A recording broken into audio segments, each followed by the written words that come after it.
Hi అండి, నమస్తే. నేను మీ అనుప. Welcome to Tahalya's kitchen. వచ్చేసిందిగా మన తెలంగాణ బోనాలు, అమ్మవారి జాతర. మరి బోనాలంటే ఇక ఉండాల్సిందే నల్లి బుక్క. చేసేద్దామా మరి స్పైసీ మటన్ కర్రీ. ఇక లేట్ ఎందుకు, లెట్స్ స్టార్ట్. కావాల్సిన పదార్థాలు: మీడియం సైజ్ 3 ఉల్లిగడ్డలు పొట్టు తీసి కట్ చేసి పెట్టుకోవాలి. ధనియాలు 1 టేబుల్ స్పూన్, 2 పట్ట, 4 లవంగాలు, 4 ఇలాచి, ఎండు కొబ్బరి 2 టేబుల్ స్పూన్, మిరియాలు 1/2 టీ స్పూన్, సోంపు 1/2 టీ స్పూన్, జీలకర్ర 1 టీ స్పూన్, అల్లం వెల్లుల్లి పేస్ట్ 1 టేబుల్ స్పూన్, పెరుగు 3 టేబుల్ స్పూన్స్, ఆనియన్స్ హాఫ్ సన్నగా కట్ చేసి పెట్టుకోవాలి. ఇలా 1 కప్పు కొత్తిమీర 1 కప్పు. ఇప్పుడు మసాలా ప్రిపేర్ చేసుకుందాం. స్టవ్ మీద ప్యాన్ పెట్టుకొని ఎండు కొబ్బరి, ధనియాలు, జీలకర్ర, మిరియాలు, పట్ట, లవంగ, సోంపు, ఇలాచి వేసుకొని సిమ్లో పెట్టి మంచి అరోమా వచ్చే వరకు డ్రై రోస్ట్ చేసుకోవాలి. ఆ స్మెల్ తెలిసిపోతుంది. మంచి అటు ఇటు మంచి కలుపుతూ డ్రై రోస్ట్ చేసుకోవాలి. ఇది చల్లారిన తర్వాత ఫైన్ పౌడర్గా మిక్సీ పట్టి పక్కన పెట్టుకోవాలి.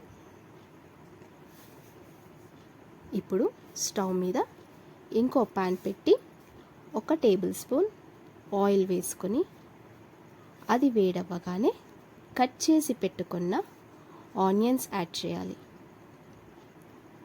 ఒక 2 నిమిషాలు తర్వాత ఇందులో 5 నుంచి 6 వరకు కాజు వేసుకొని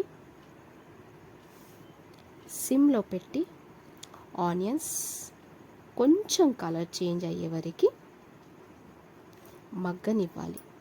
తర్వాత స్టవ్ ఆఫ్ చేసి ఇది చల్లారిన తర్వాత పేస్ట్ చేసి పక్కన పెట్టుకోవాలి. ఇప్పుడు ఇక కుక్కర్ పెట్టేసుకొని 1 టేబుల్ స్పూన్ ఆయిల్ వేయాలి. ఆయిల్ వేడవగానే సన్నగా కట్ చేసి పెట్టుకున్న ఆనియన్స్ వేసి సిమ్లో ఫ్రై చేసుకోవాలి. ఆనియన్స్ కొంచెం వేగగానే 1 టేబుల్ స్పూన్ అల్లం వెల్లుల్లి పేస్ట్ వేసి పచ్చి వాసన పోయే వరకు కలుపుకోవాలి. అండ్ ఇప్పుడు ఆనియన్ కాజు పేస్ట్ వేసుకొని ఒక 2-3 నిమిషాలు సిమ్లో పెట్టుకోవాలి. తర్వాత శుభ్రంగా కడుక్కున్న మటన్ ముక్కలు వేసి ఒక్కసారి మొత్తం కలుపుకొని సిమ్లో ఒక 5 నిమిషాలు మూత పెట్టుకోవాలి. ఇప్పుడు మటన్ నుంచి వాటర్ వస్తుంది కదా, సో ఆ వాటర్ అంతా ఇనికిపోవాలి. ఇనికిపోతే మనకి కర్రీలో నీచు వాసన రాదు. అందుకనే ఒక 5 నిమిషాలు మూత పెట్టేసుకుంటే ఆ వాటర్ అంతా ఇనికిపోతుంది.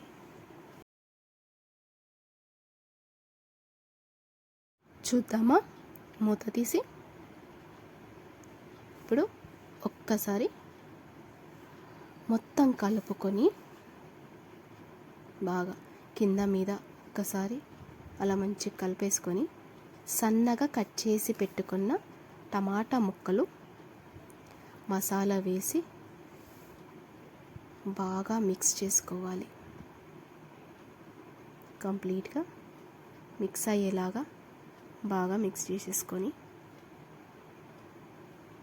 ఇప్పుడు ఇందులోకి పసుపు, కారం, ఉప్పు అన్నీ కలిసేలాగా బాగా కింద మీది కంటూ కలుపుకోవాలి. కలిపేసుకొని ఒక 2 నిమిషాలు సిమ్లో పెట్టేసుకొని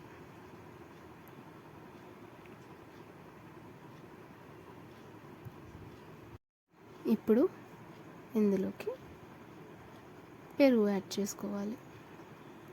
పెరుగు యాడ్ చేసుకొని బాగా ఒక 3 నిమిషాలు అలా కలిపేసి 3 నిమిషాలు వదిలేసిన తర్వాత చివరిగా పుదీనా, కొత్తిమీర కూడా వేసేయాలి.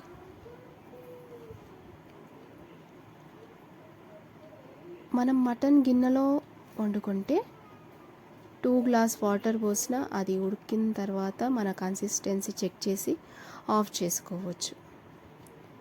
అదే మనం ప్రెషర్ కుక్కర్లో వండుకుంటున్నాం కాబట్టి వాటర్ ఒకటేసారి పోసేయద్దు.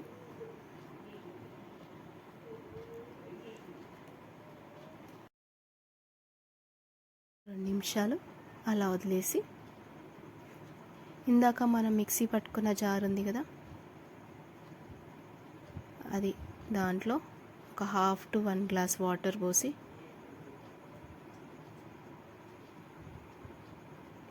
ఇందులో వేసేసుకోవడమే.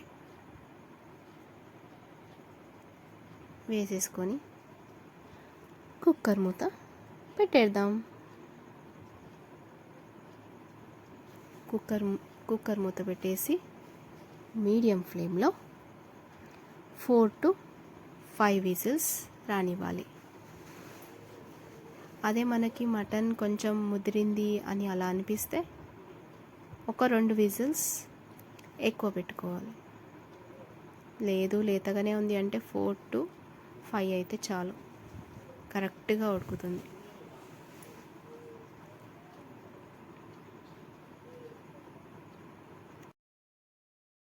కుక్కర్లో ప్రెషర్ అంతా పోయిన తర్వాతే ఓపెన్ చేయాలి. బలవంతంగా విజిల్ పైకనొద్దు. ప్రెషర్ అంతా పోయిన తర్వాత ఓపెన్ చేస్తే కరెక్ట్గా అవుతుంది. చూసారా? అవును, వీడియోస్ చూసిన ప్రతి ఒక్కరూ సబ్స్క్రైబ్ చేసుకోవాలి కదండి. అది ఆనవాయితీ, చేసుకుంటారు కదా. ఓకే, చలో let's open. Tasty and spicy mutton curry ready. So మీరు కూడా ట్రై చేస్తారు కదా. ట్రై చేసి టేస్ట్ చేసి ఎలా ఉందో చెప్పండి. రండి, కామెంట్ బాక్స్లో మాట్లాడుకుందాం. హ్యాపీ బోనాలు.